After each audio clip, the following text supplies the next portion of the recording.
Hi everyone, my latest addition to my computer game conference entries is a game called Blokus Duo. Blokus was originally a four-player game. I'm still working on four-player abstract strategy. It's a little bit more difficult in terms of algorithms. But there's a two-player version. Okay, so on Black's first move, we have to make a move that touches this square. So there's two squares on the board. Well, by symmetry, I just make Black go here and Red go here. It makes the algorithm a little bit easier in terms of symmetry. Okay, so our aim is to place as many of these blocks onto the board, or more specifically, as many of these 1-inch square blocks onto the board, so we count by how many unit blocks we have at the end of the game. The trick is that your blocks all have to touch, but only diagonally. They cannot touch orthogonally, but they have to touch diagonally. So my strategy is to usually put the F piece. The F piece is the one that looks like this first, just because it has a lot of corners. And I want to put it stretching the middle as much as possible, like this. Okay, so on our machine, this is E5. I know I don't have a good API yet, but hang in there. G6 and F7. That was not a valid move. We misentered something. E5, E6, F6, F7, and G6. There we go. Okay, so now the computer is going to think for 10 seconds. Apparently that was not the best move because the computer now thinks it's going to be ahead by 9% of the game. Okay, it makes the X piece. It looks like it's centered on, oh no, it's to the left of the starting point, right? 1, 2, 3, 4, 1, 2, 3, yeah. Like this down here. Now it's our turn. But keep in mind that we cannot go orthogonal to ourselves, but we can go orthogonal to the opponent's piece, and that might be a good idea. We especially want to block off these two squares because those are squares that our opponent could go next. So let's think. We have to go here, here, here. That's 3 of the pieces. Ideally, we want to put our 5 block pieces on the board first. So we want to put something with a lot of corners on the board. I'm thinking the W piece. And on our computer, that corresponds to, let's zoom in a little bit. Let's see if I can get this thing to focus. Okay, on the computer, that corresponds to H7, H8, G8, G9, and F9. No? If anybody can recommend a good way to input moves onto the board as a text game, definitely leave a comment. I haven't gotten into the graphics area of game programming at the moment. As you can see, G8, G9, F9, H7.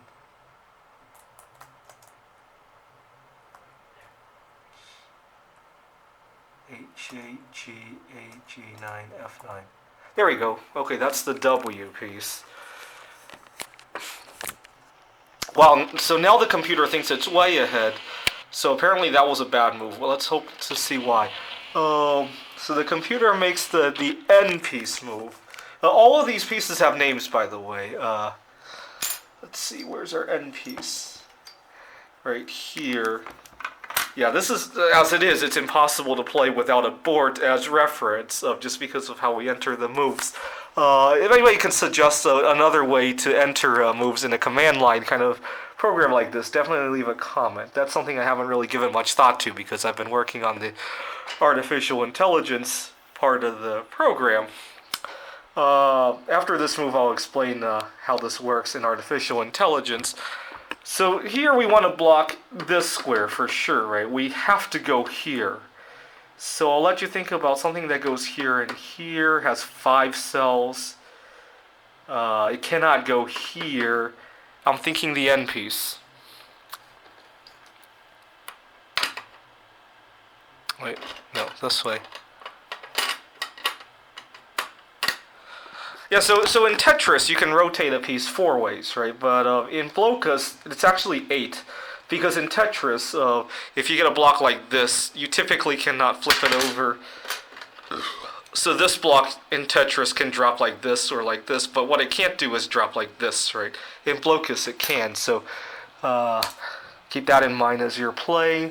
This is B 1, 2, 3, 4, 5, 6, 7, 8, 9. B9, C9, C8, D8, and E8.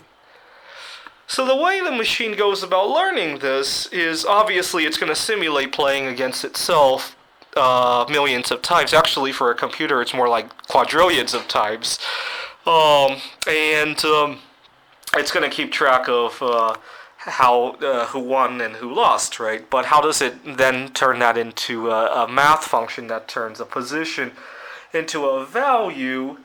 Well, what it does is it's a neural network, right?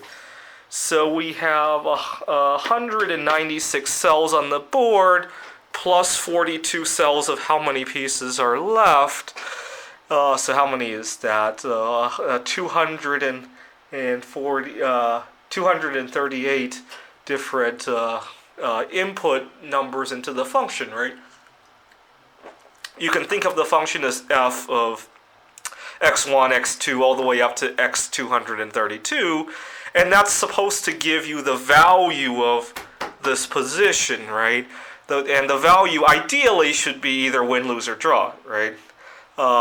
And you want to approximate that function in a way that is learnable, right? So you want the approximation of that function to be some sort of differentiable function, right? So that you can do some kind of regression on it. So a good differentiable function in neural networks is the sigmoid function that activates neurons, and then as you see various positions and learn what they lead to, right? So for example, in this position, let's assume we already had a function f, and we're trying to figure out what this position should be worth. Well, what we could do is use the function f itself, right?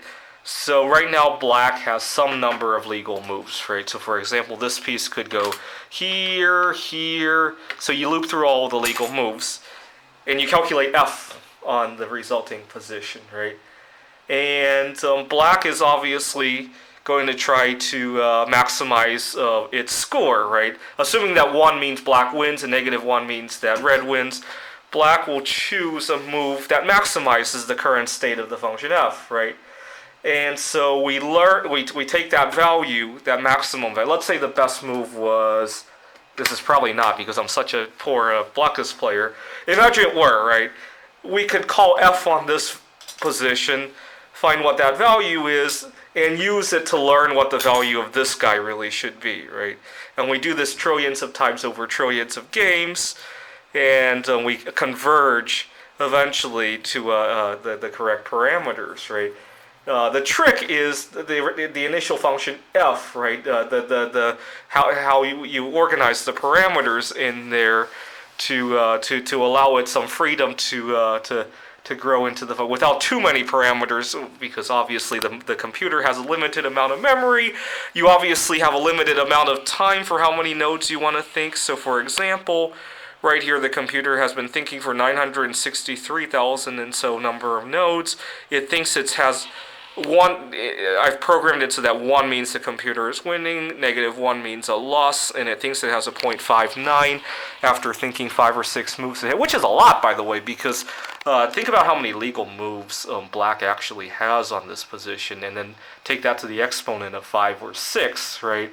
That's a lot even for a computer. So what it then has to do is be a little bit more creative and say, when I get to a position that I've already lost by more than I should be losing by, I'm going to cut out a lot of the search, right?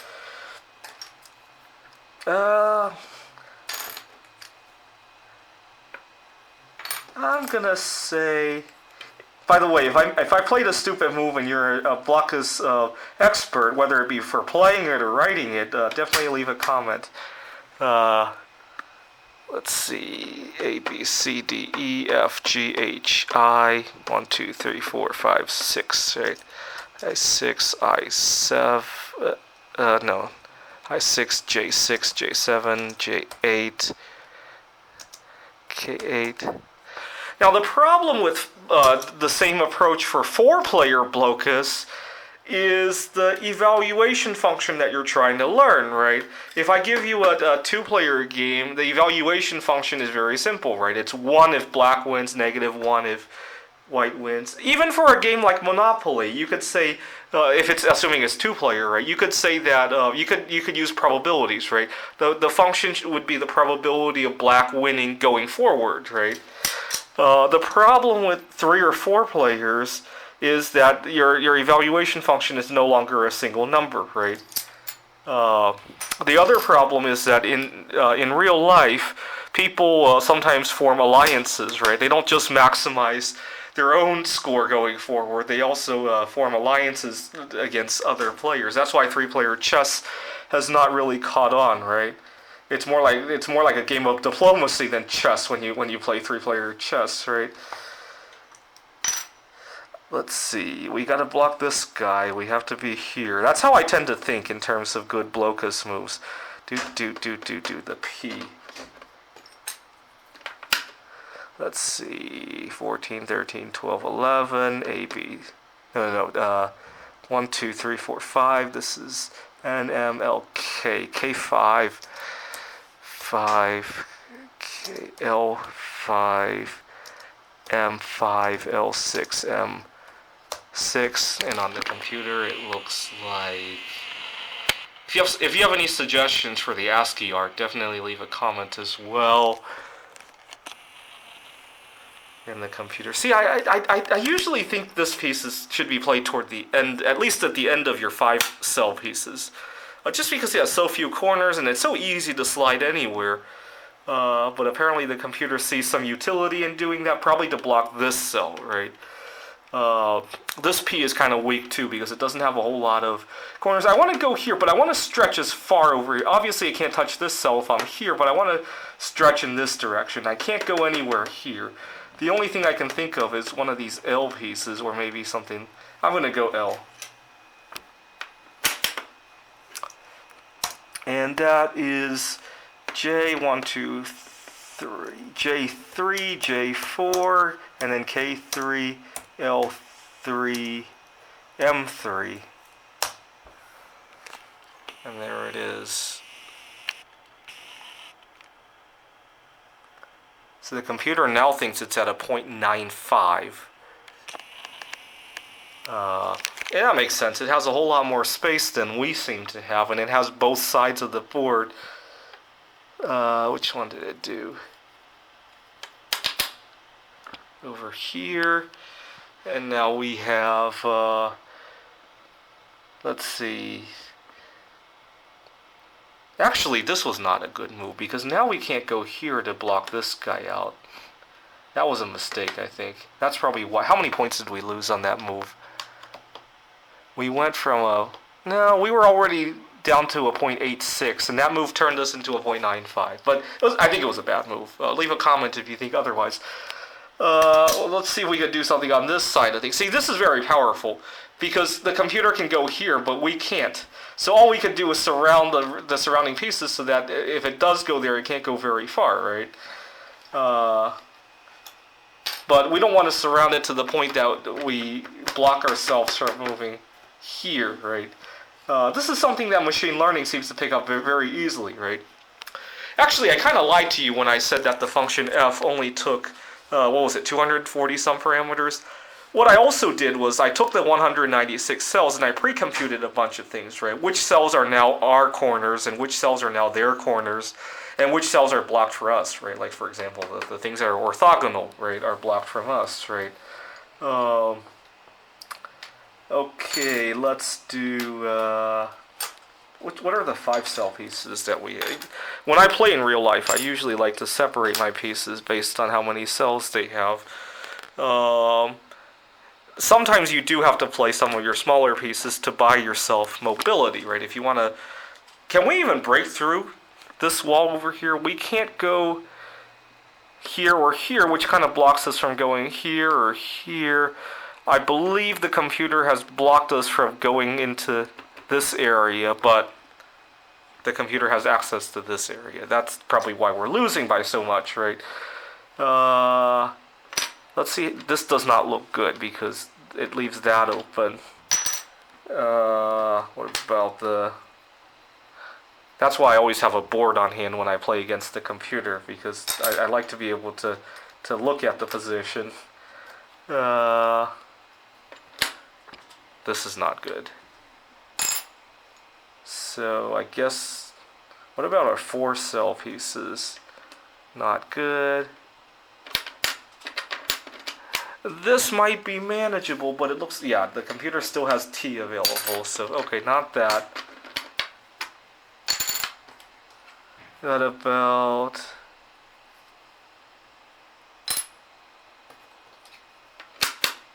No. Something 1, 2, 3... Yeah, we can't block the computer from making a T because none of those cells are cells that we could make anyway. So okay. Now okay. Let's see. 2, 3, 4. Yeah. If you want to get good at this game or any other game, or Othello, my favorite, right? I recommend never quitting, even when you're losing by like 0.95. It's good to see how your opponent is playing out the rest of the game. Although I drive people crazy when I go to the chess tournaments, and I insist on playing games to the end, even when I'm losing badly. One time I actually did that, and my opponent accidentally stalemated me, and I drove everybody at the tournament. Now, I wasn't intending to doing that, but I actually wanted to see the rest of the game, and I guess he has never encountered somebody who did that. So I don't think my opponent had a very good attitude either, but that's what happened. And but it's good. I like to see what's going on. Okay. Let's see.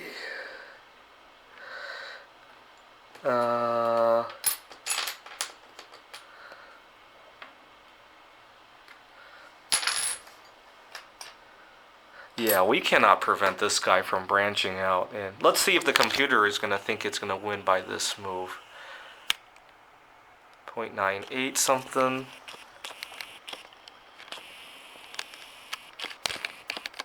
Okay, let's do... We want to capture at least these 2 guys, if nothing... Well, it doesn't matter, because the computer can't go there. We can't capture these guys. So, you can probably imagine how the machine learning evaluates it. It looks at, okay, the function f probably looks at, okay, this guy is not movable by the black, and it's movable by orange, and it has all this free space, right? I'll let you think about... It's obviously not going to be a linear function, right? Whether or not this cell is valuable depends on other cells, right? I'll let you think about that. In a future video, I may talk about the more specifics of the function. Okay, we might as well play something that has lots and lots of corners. So something like this, right? Let's see, that is B3, C3, right? And then C4, D4. Okay, so that wasn't too bad a move because we're still at a 0.98. And the computer moves T. I figured the T was coming soon, though. That's a very flexible piece in some ways. Boom, boom, boom. Do we have anything that looks like that? We don't have the big L. We have the small L, though. We can't go... See, the way I like to think about... When I'm occupying my own space, the way I like to think about it is to not give up, leave any cells on the table that we could take, right?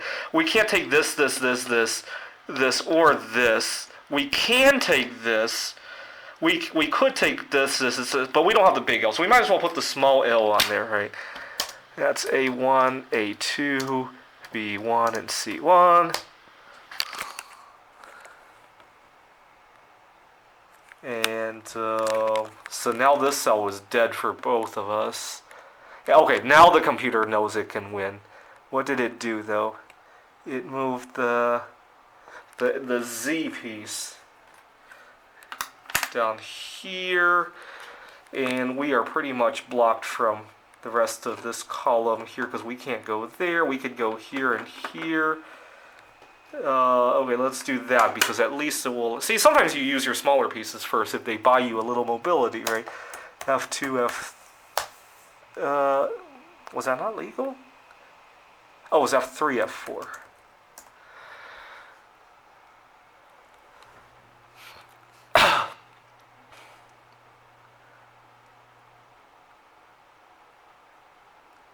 What did he do?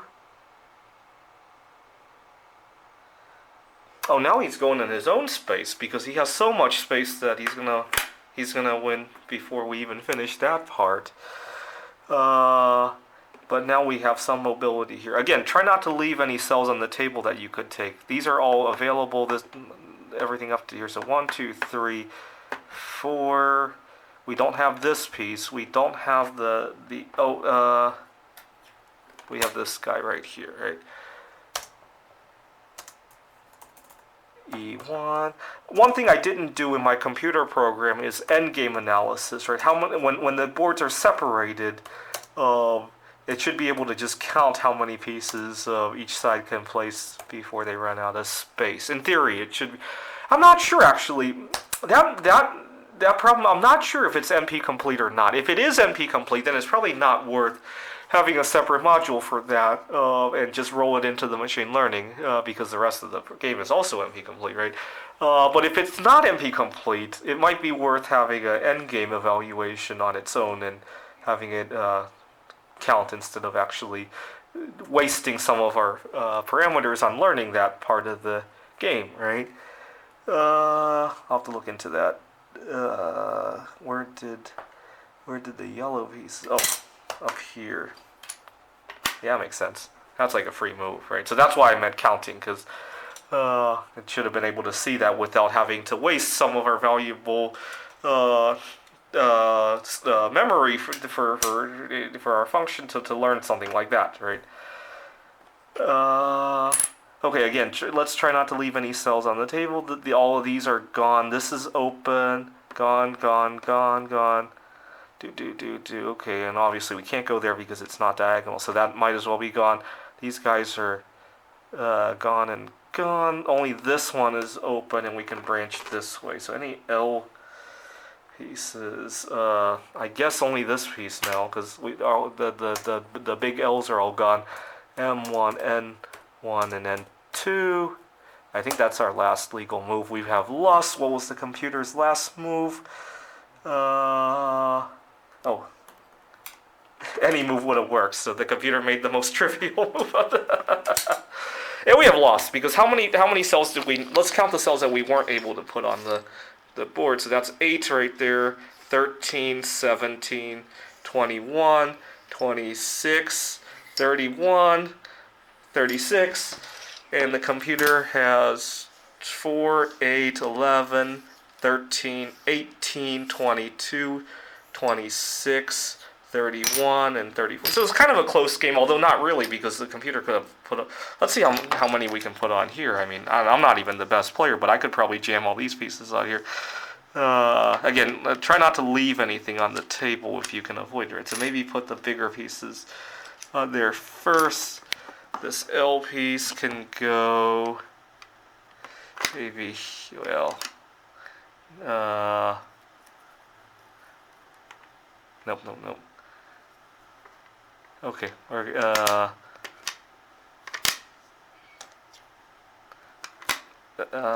actually, let's leave that for later.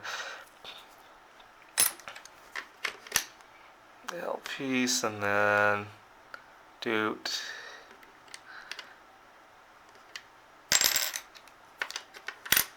There we go.